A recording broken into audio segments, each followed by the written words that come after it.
Splitski Hajduk na korak je od plasmana u grupnu fazu konferencijske lige.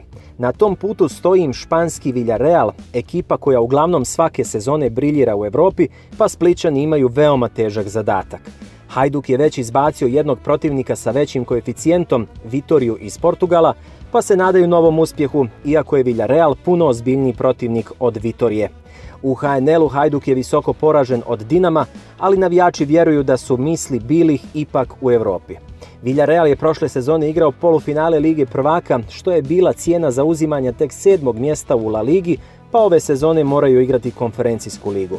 Utakmica Villarreal-Hajduk igra se na potpuno novom terenu stadiona Ciutat de Valencia, počinje u 20 sati i 45 minuta uz prijenos na drugom programu Hrvatske televizije.